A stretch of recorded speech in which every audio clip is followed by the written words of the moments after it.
Now, the rest of the story. Among the makers of majestic pipe organs for churches and universities, Charles Fisk is a legend. He grew up in Cambridge, Massachusetts. As a teenager, he was somewhat of an electronics wizard. He was building tube amplifiers before there was such a term as high fidelity. Later he went to Harvard, then to Stanford. Then he abandoned his burgeoning scientific career for the beautiful world of music. In 1954, he became the apprentice of renowned organ maker Walter Holtkamp. Within 18 months, Charles had earned a partnership in the Andover Organ Company, and by 1959, he owned that company. And by 1962, he had moved to Gloucester, Massachusetts, as C.B. Fisk Incorporated.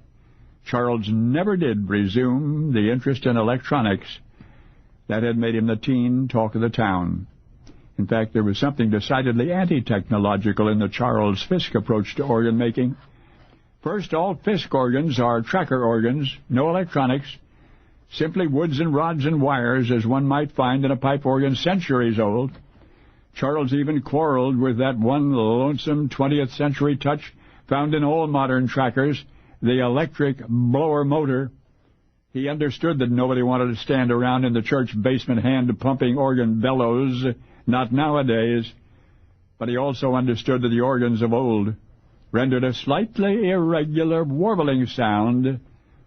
So, in 1968, he proposed that the barely perceptible warble be restored to the tracker organ, that the modern, super-consistent electronic blowers and the wind supply regulators not be allowed to smudge the beauty, what he called the natural grace of the past. Now, that proposal was vigorously denounced by his colleagues at the time. It would take them a decade or so to see it his way, but the point is, Charles Fisk was a proud reactionary. With loving hands he fashioned the charm of 1,000 yesterdays from the same materials our ancestors used, almost as though he were intentionally turning away from some terrible vision, or as though attempting to atone for some past unpardonable sin. And in fact, there was a private nightmare that cast its shadow on his dreams. It began before Stanford, before Harvard, when the slender brown-haired boy genius in electronics was sent to Chicago to work on the top-secret Manhattan Project. That's right.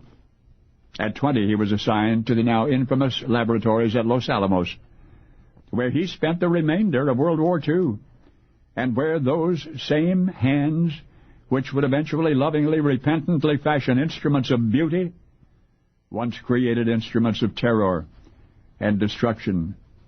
The great Charles Fisk died December 16, 1983, but his master works of musical glory and spiritual peace live on. Often the admirers of those magnificent tracker organs will gaze at them in wonder to envision that their creator, before turning from a brilliant career in electronics and in nuclear physics, helped to devise the detonators for the world's first atomic bombs. Only now you know the rest of the story.